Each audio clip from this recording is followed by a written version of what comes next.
Hiya. Hi, Will. Have you seen Alien? Yeah, I'm fine, thanks. No, I haven't. Have you seen Jaws? No, don't think I have. Why? You haven't seen Spider-Man either, have you? No, I haven't. Why do you ask? Do you want to, have a movie night? Yeah, alright, yeah, I like the sound of that. Yeah, like now? Now, well, I suppose you could get in an hour, couldn't you? No,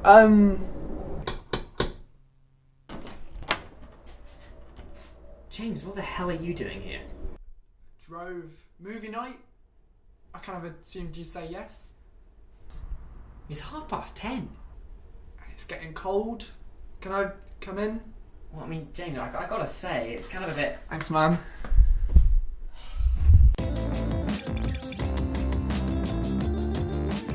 Well, righty ho. Hello and welcome to the films we should have watched. I took that off way dramatically. Way dramatically. That's a term now that I just made up. I'm gonna pop my glasses just there. There goes the story arc we set up in that introduction. What? Me looking How? all annoyed at you Oh. for bursting to my house, and then I just lose it for that bloody song I to do, which you didn't tell me you were gonna do. Well, I'm spontaneous and on the spot. Just like this podcast is no longer a podcast. Honestly, if you knew how much planning has gone into this, you'd know just how far we've come from our original idea. I can't even remember what we started with this. Well, I mean, before we get into the actual whatever this is, it was at Emblibus last year when you came up to me. Was that seriously when we started planning this? And you said, October. James. You were like, James, I want to film a web series with you. And I was like, I was really excited at this point because like we were friends, but we weren't quite as friendly as we are now. And I was like, Will Priddis wants to work with me. Oh my goodness, this is so exciting. What? Oh my god, no, it wasn't Emblibus. It was the October gathering. No. It was. It's taken us a whole year to do this. It's a whole year's work. Because I remember it was at New Year's where I was like, all right, Will, we're actually going to get planning on this year. I've just blocked this out. Evidently. It's been too much for you. Anyway, so yeah, to communicate another little story about this podcast. So we knew we wanted it to be about films, and I don't know when it hit us, but it hit me later. How on earth are we going to make how on earth am I going to be able to make this film podcast when I haven't? And I'm ashamed of this fact that I haven't seen so many classic films. And then you were like... I was like, yeah, well, that's me my too. idea as well. So, hence... the films we should have watched. Dear. And I don't know how I got onto this, but I thought it would be a hilarious idea. Well, why don't we do an episode where we watch Jaws, but we also watch Sharknado? Because those two films are definitely comparable. They both have sharks in them. They're both... And that's as far as it goes, turns out. I mean, that's as close enough as it goes. Let's get into it. Jaws and Sharknado, they're both probably the most iconic films from the shark disaster genre. Yeah, I would say that, yeah. I would definitely say so. And I've seen Sharknado 2, but I've never seen the original Sharknado or original Jaws. You've seen the original Sharknado, but I had seen the original Sharknado before. Yeah. I got the impression that Jaws was this monumental piece of film, very iconic. Yeah. You know, everyone knows the And then Sharknado was like a Mickey take of it. But upon watching the pair of them, I mean, Jaws was alright, and Sharknado was not as funny as I thought it was going to be. Yeah. I don't know. What do you think? I quite like Jaws. I quite liked it. Okay. Because, well, the difference between watching Sharknado and Jaws for me was, for Sharknado, I watched it a year and a half ago, like on some late night showing on Sci-Fi. Ooh. Jaws. Wow. Yeah. Classy. Jaws I watched because I knew I was going to do this. So I was going to Jaws more with an analytical eye than I did Sharknado. Right. And like I always find when I watch things for the first time with a kind of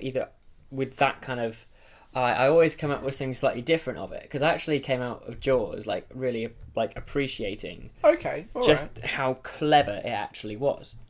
I mean, I watched I watched it today because I watched half of it last night, but then the Wi-Fi wouldn't work. So. But I found the one thing I really liked about Jaws was the use of colour and sound. Funny you say that colour is the first thing I've got on my notes. Good. Glad to see we're on the same page. Yeah. Quite literally. Yeah. So obviously it was made in 1975, I think. I think that's about right. Cue the 1975 sound bite right there. Love me, do. Right, moving on. I was trying to imagine what possible kind of soundbite do you want me to put from 1975? I mean, no. The band will. The band, Are you even indie? You are. How can you? Moving on. Yeah, I mean, the blues were just really nice for something that hasn't. I mean, it hasn't not aged well, but it hasn't aged well as say something like Blade Runner, which I think still looks fantastic. The blues were really nice in it, and when there was, I don't know, I just thought it was really odd that for a film from that long ago, I was still kind of like, ooh, I like the visually sort of. Well, I guess it's a similar kind of thing which draws people to the aesthetic reasons for shooting on film nowadays. It's a similar kind of thing, but the use of colour in Jaws is whether you're looking at it from an analytical perspective or not is phenomenal, because it's just nice to look at. But what particularly is that first scene where you have the whole thing is just washed blue. The whole thing. And then it immediately cuts to that completely contrasting warm orange. Exactly. It's I nice. was really impressed. It's really nice. With that idea of contrast as well, the sound. My goodness me. They know how to use their silence.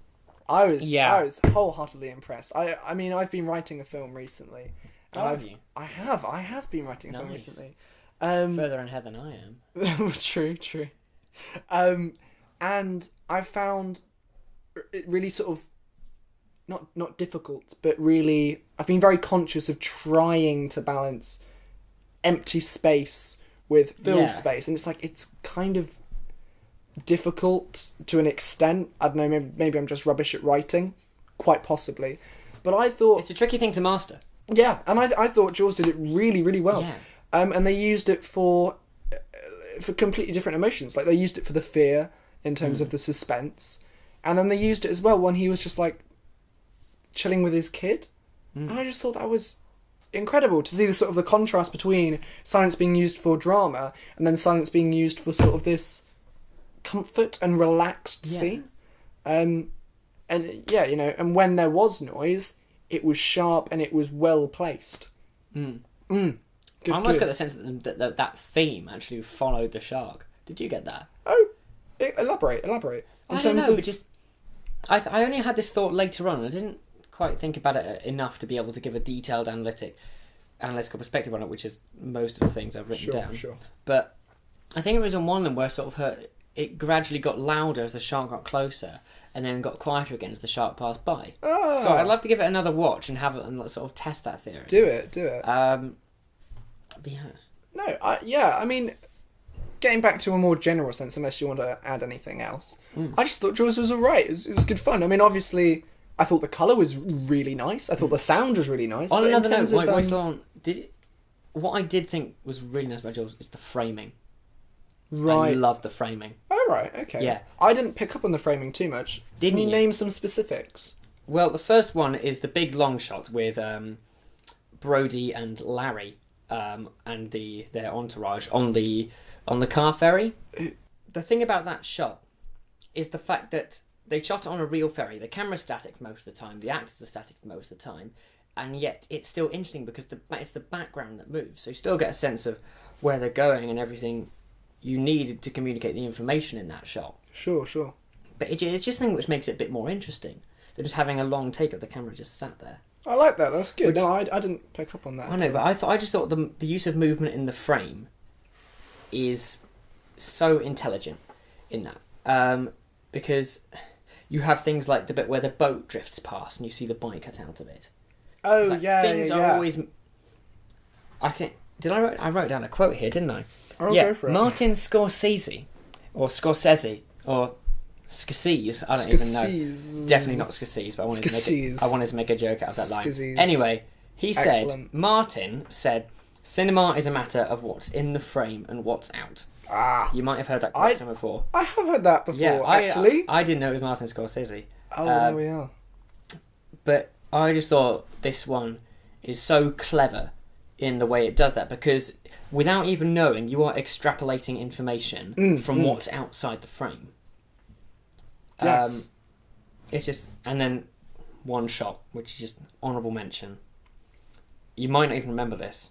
You've got the boat taking up the left 2/3 of the taking up the left half of the frame, and you've got the three of them standing out on the edge of the boat, and it's the three of them on one side and a barrel on one side, and it just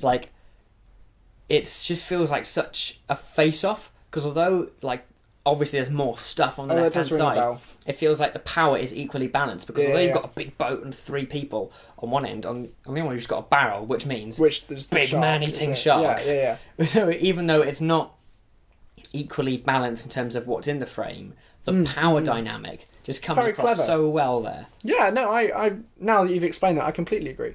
Yeah. Just in terms of the narrative storytelling, though, I mean, it was just the story structure. It's just chasing a shark. I mean, I thought the story structure was very clever. Oh, go on. It's just little things that they drop into it. For example, at one point I heard in the background one of the extras, or one of the minor characters, say the phrase, "You're not born here, you're not an islander." Just in the background. Oh, right. And I felt like that sums up perfectly the antagonist's reasons for disliking Brody and his actions. And it's just that little bit which just tells you that much more about what the community thinks about him. I didn't pick that up at all. Well, there we are. Interesting stuff. Yeah. I was going to say, I in terms of, it's just them chasing a shark, and then obviously having runs in with capitalism and stuff, basically. Yeah. But it's quite interesting that you can't really do films like that as much these days. I want to say one last thing about the story structure. Go for it. And then I want to move on to Sharknado. Let's do it. Freaking roast it. But, so I should say this. I don't study films critically normally. I've never taken a film studies course or anything. So most of my dramatic knowledge comes from theatre courses. Sure. And I'm going to make a very loose comparison here. Very loose. So I remember studying a few months ago the work of Ibsen, the playwright? No, I don't. Sorry. That's all right. I was a bit of a long shot. Sure.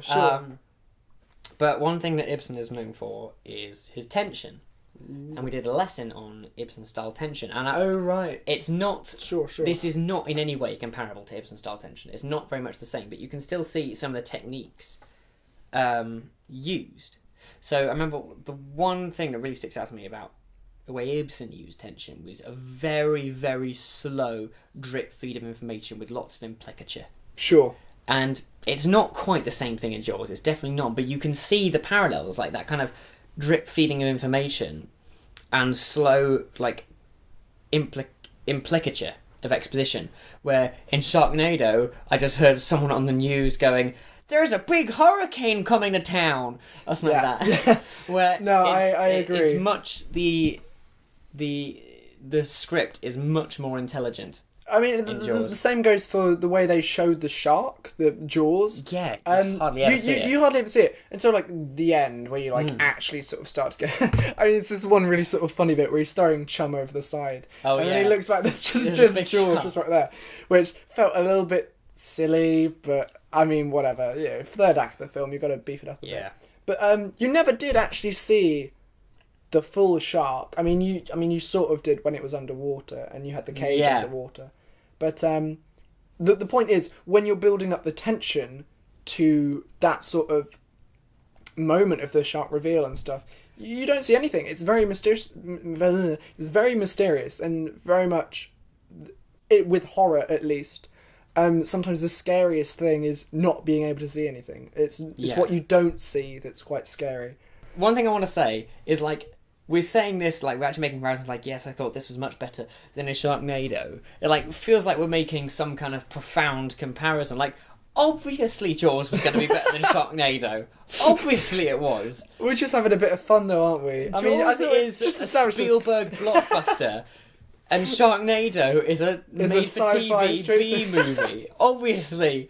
But it's really interesting because the big thing with Sharknado, the big thing with Birds, with The Room, all these sort of garbage movies, I think they're very often referred to, is that the point is what makes them good is that they are just god-awful. And they like, people tried to make a serious movie and then it just came out horribly. That's why The Room is brilliant. But that's why a lot of sequels, such as the Sharknado sequels, such as whatever, a lot of films that are made to be bad films, because they're like, hey, we can capitalise on the fact that it's a bad film, they're very often awful, because they completely sort of miss they miss the missteps. That's a good way of putting it. I like it. What I thought was really interesting with Sharknado is that I got the impression prior to watching it, and also when I did watch it, that it was an actual sort of misstep, an actual The Room and The Birds, or is it just Birds? I'm not sure. No, it's the Birds. Upon doing a little reading up, it looks like the director knew exactly what he was getting himself into, and was like, really? "Yeah, go on, let's make a piss take." And I thought that was really odd. And like there are moments in Sharknado where you go, "Wait, so this is a comedy? This does know it's a comedy?" I don't know. There were some moments there. There were some because I was entirely under the impression that Sharknado wasn't aware of the fact that it was a comedy. Right. But maybe it was not. No. I didn't really get much of a chance to look into the story behind Sharknado because I was in quite a rush to prepare for this. But no, I mean, obviously that might just be the director covering his arse, going, "Yeah, I knew it was a comedy. Terrible movie. It was intentional." Speaking of the crew, and this is completely unrelated, no irrelevant. Did you know that the writer's first name is Thunder? Really? Yeah, I love that. The writer is called Thunder Levin. That's brilliant. Yeah, I like that. That's good. that's. I mean, the film's just gone up on the chart. That we should make a chart. Maybe. Should we make a chart? Should we make a chart? What? A chart of what? Just which ones we liked, not which one's best. What? Just Jaws, Sharknado. I've got a massive A3 pad over there and a board. What? So you want me to go and get it? Not now. Oh. We'll do it for the end. Oh, okay. Fun treat at the end. Stay watching. That's the one. Keep watching. We'll do a board. But no, I mean, and that's something else that he said. Is he said that he felt Sharknado because it's about a tornado of sharks. Is he was saying he thought it was a nice end to the shark horror genre, which I thought was really interesting. What, he like said, a final kick of a dead horse? Yeah, exactly that. Hang on, I'm gonna load up some of my notes. That is Danny DeVito as well. Is that Danny DeVito? That as is your Danny screensaver? DeVito, yeah. While you're doing that, I will share the one good thing about Sharknado. The main character is called Finn. I just love that. Oh, that's brilliant, isn't it? No, I thought it was really odd because, I mean, I just want to say, I mean, obviously, the CGI is terrible. Yeah, I mean, like you can see in my notes. It is so bad. The first thing in my notes is the sentence, the first thing I wrote was shit effects. And not only that, I mean, which I just thought this was really interesting. There were very, very jagged cuts. Yeah. Like, dramatically so. I mean, a lot of the time, people don't pick up on cuts and stuff when they're just watching a film. But it's the second thing I wrote down. It might have even been the first thing I wrote down. Yeah. It was really jarring. And, like, even with, like, a comedy, it was just disappointing. I was like... You couldn't tell what was going on a lot of the time because it was just so sharp and it hurt. It hurt. Yeah. I mean, I don't need to go into the reasons why Sharknado's terrible. Sure, I mean, it's obviously quite self-explanatory. Yeah, but I did write down the cinematography feels a bit lazy. Like, in comparison to Jaws, where, like, it's paid attention to what's outside and what's inside the frame, which just felt like everything the only insight you get into the world of Sharknado is through the camera. You don't get a chance to sort of feel outside the frame like you did with Jaws. I get that. No, I was going to say that it was really odd. It had funny lines that were not funny at all. Yeah, I did laugh. I did laugh at the "we're gonna need a bigger chopper" line. I thought that was quite funny. But then there was something earlier. It was like really early on when like the bar first gets attacked.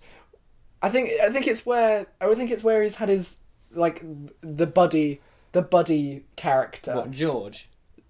Was that his name? I was not paying attention. The one with the bar stool, or Baz? No. The Australian one. Yeah, the Aussie. The Aussie. Baz. It's like when he had his leg cut off or something, and he makes a joke, or his leg bitten early on, and they're like, "Oh, we got to drive and we got to get out of here."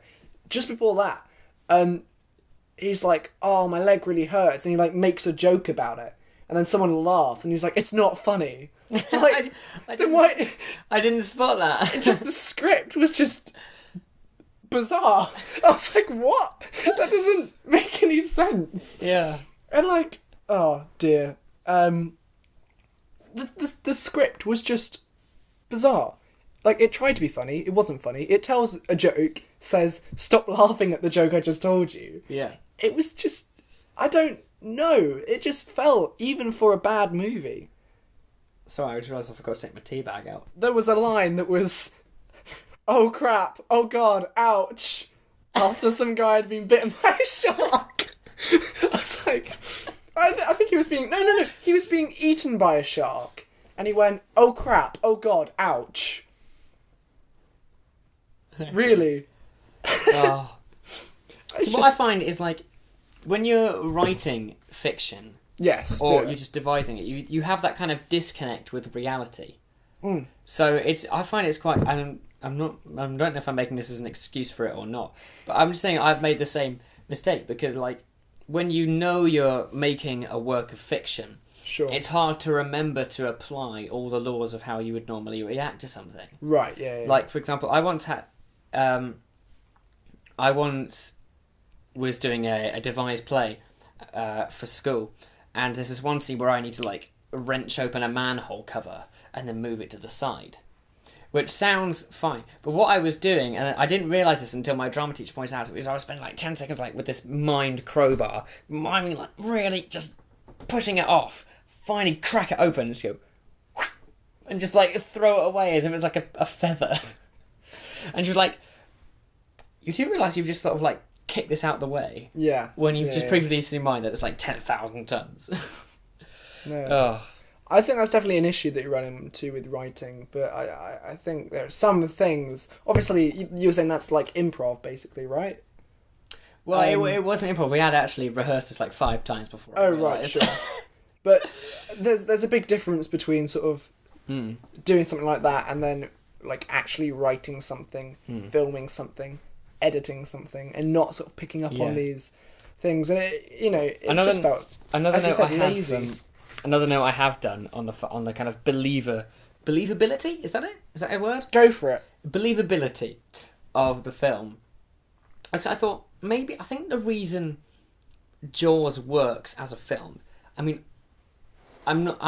Jaws is obviously it's not realistic, but it's reasonably realistic. Sure. It's just a big shark, isn't it? The reason why that film, and actually to be honest, lots of fantasy films like Lord of the Rings and like Star Wars work and are believable, is that the audience know the rules of the world. Yeah. And they can follow the logic. It's very clear and defined. Yeah, I can't remember who told it to me, but someone said if you want to make a fantasy world believable, you can have these made-up creatures and magic and stuff, but there have to be rules to it. You can't just be like, limits. "Ooh, I'm going to wave my magic wand at this, and suddenly you are cured of whatever." Yes, or you will die. Exactly. It's like, and then they can't break a rule which they previously said they can't break. Yeah. So like Jaws, you can see the logic. Everything they do, you can see the logic behind it. Sharknado, it's like, sure, why don't we throw a bomb into a tornado and get it right like twice in a row? Sure. Yeah, it was not. Yeah, I mean, there's not really much else to say that isn't. Yeah. I think if they generic paid and- a little more attention to the reasoning behind their plot, it could have been a bit more Possibly. believable. I mean, the thing that really sort of should we move on slightly? I just thought it was really interesting about how obviously, I mean, there is some credit to tornadoes picking up fish and stuff, and it does happen, but picking up only and exclusively sharks. I mean, it's a film, obviously. Yeah. I mean, but- even like, I read an interview with the actors who said, obviously you can't take it that seriously. Yeah. But it just feels slightly too much when you know, whatever. I don't know where I'm going with this. Yeah. But I do want to make a point. They pinned it So down to you make your climate point. I'm gonna get you your chart. Oh, excellent. Chart. Yeah. You want to make the chart now? your chart that you wanted. Yeah. Make your point. Come on. All right. Okay. Well, I was going to say I thought it was really interesting. In terms of political agenda within films. I am trying to say Sharknado is a political agenda. Yeah, I do. I reckon Sharknado has a political agenda. I can't wait for this. Sharknado is very, very explicit at the very start, where it goes, there are sharks in a tornado, it's because of climate change. And though I have no quarrel, believe me, with making films that say, stop polluting the planet, there is a difference between making a film and making a political campaign. Jaws actually did the same thing. It had an agenda saying, don't litter. But do you all know how they did it? How? It was when they were cutting open the shark and they were just throwing out junk. And they threw out the number plate and they were like, people just chuck this shit in the river. And when I watched that, I went, oh, yeah, we do. We chuck a lot of stuff in rivers. Fish and stuff eat them. God. I did not go, oh, climate, I did not see a reporter go, stop polluting the planet, it's climate change. That was cleverly done, and it really made me go, That's a really interesting point. Shit, yeah, actually, we need to stop throwing shit in rivers. Like, obviously, we've got to stop throwing shit in rivers. But there's delivery. I mean, you and I have had conversations about this, just in politics in general, is in terms of when you want to give your point to someone, if you are whacking them round the face, shouting them into the ground, they're not going to want to listen to you. And I think, I don't want to get too political here, but just in terms of when you are presenting your political point of view, especially in film, you've got to know how to do it. And Jaws knew how to do it, and Sharknado didn't. That is actually the best point we've come out with for this whole Well, thing. yeah, there we are. Just cut the rest of the crap, like, we don't like the script. Just have that. We think it's a bit crap, really. Right, okay. Actually, before we do this, What, before you want your chart? before we do the chart, I would like to introduce my segment. You've made a segment? I've made a segment. Have you Will. made a segment? I've made a segment. Well then, please forgive me. I'm going to You put put this that back chart down. It Put- is time for Would You Rather Sharknado versus Jaws edition. So William Priddis, would you tell me, would you rather be in a boat in the middle of the ocean with a 25-foot shark swimming around you, Okay. or be in a Sharknado? What? Actually, in the middle of a Sharknado? I'm saying, if I were to plonk you in the middle of one of these movies, would you prefer to be in Jaws on the boat in the third act, Okay. or in Sharknado just at any point when there's the Sharknado about? Well, just anywhere in the film. It makes it more interesting this way. Well. Come on, Will. We're against the clock here. Am I? You are. Okay, I'm gonna go. I'm setting a timer. I'm not. I'm just looking at Danny DeVito. But go, Will. I'm gonna go for on the boat with a 25-foot shark Why? because I feel like a tornado and several sharks Several sharks. poses more threats. That's a good question. Then- How many sharks were in this tornado? An unspecified number. Because they just kept being sharks. Surely wouldn't the Sharknado run out of sharks? I suppose at some point, yeah. But to be honest, I don't think that's the main problem with this film, James. It's true. But yeah, I would go to be on the boat. Right. Solely because I feel like I would have prepped for anti-shark things, and I would be You'd have your Batman's anti-shark spray. anti-shark spray. Which is a thing, by the way. Is it? Yes. But I feel like I would have more things to fight a shark with and stay alive than I would find by the side of a freeway in the middle of Santa Monica. Well, I mean, it depends how you want to take my question. Also, there is the advantage that there is... I mean, in both situations there are sharks. But this one, there's no tornado in this one. That's a good point. The sea's... Like, I've got to say, like, weather is like... It's nice. It's nice. It's nice weather. No, it is quite a nice weather. 10 out of 10 Jaws, would go on holiday there. I mean, yeah. I mean, actually, isn't that the plot of the film? That is the plot of the film. Fantastic. People don't want to shut the park because it makes money. The park? Yeah. The beach. The beach. Jurassic Park. Jaws version. Jurassic Jaws. Jurassic Park. Jaws Jurassic. Well, Will, I would actually go with Sharknado because within the context of my question, I said, would you prefer to be like plonked in Jaws third act or Sharknado third act? And as you were saying earlier about rules, Sharknado doesn't really have any. So what you should be like... I could probably survive, you know? What, just manipulate the rules of the world? Well, no, that's not what I'm saying. I'm saying if I'm in the movie and I, you know, make myself a main character, which is pretty easy, you just sort of brood a bit and draw attention to yourself and say lots of, like, quirky lines, pick up a chainsaw, I'm fine. You know, shark comes at me, I just hold out the chainsaw and it conveniently goes straight through it. Fair enough. Whereas with Jaws, you know, you could actually die. And I'm scared of deep water and being alone in the middle of the ocean. I'd much prefer to, you know, have a chainsaw, be on solid ground. You know what? That's actually quite a good point. I thought this through. It's my question. You have thought this through. Yeah. I'm thinking we should probably wrap this up in a second because it's probably getting quite long. Do it? So, I mean, we can cut out any closing thoughts. Do you want to do we could do the chart. Why not? We'll do a little chart. We'll just going to be included on this chart exactly? Because at this point, all I'm thinking is like... Alright, okay. Do you know what? I'll do it. Well, you're going to do it. What's the title for our chart, Will? Have you got a pen? Oh, yeah, right. It's a pen. So we're going to go... Oh, squeaky. We're going to have a scale. Are we? We're going to have a scale. What's a scale of? Up here, a scale of, yeah, it was alright, and, no, I wasn't fond of it. So, Such a British scale. I mean, this is called the film we should have watched scale. Film we should have watched. You might want to turn yourself a bit more towards the camera. There we are.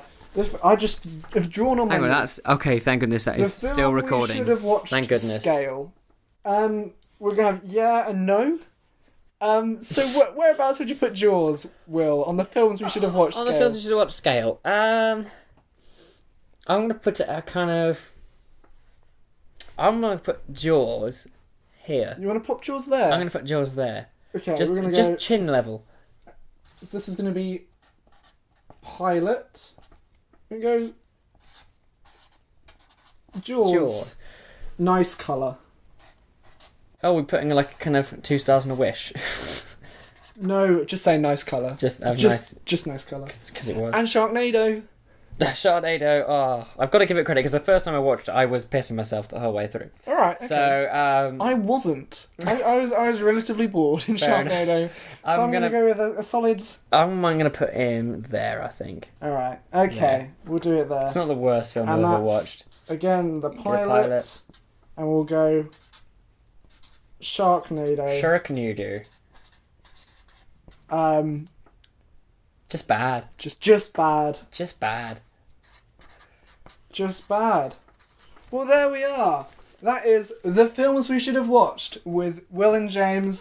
The films we should have scale. The films we should from yeah to no. We've got Jaws. From yeah to no. There we are. I mean, hopefully we can fill this up in other episodes, perhaps. Yeah. Who knows? You might have liked this. That's a good point, actually. I mean, what other films have we watched? Alien? We need to watch that. I'm need to see saving Alien. that for another episode if we pick this Another up. episode. I mean, I've seen bits of all the Alien films, but I've never actually what watched films them are all there? through. We've got a list. I mean, We have a list. do you know what, Will? We're going to need a bigger show.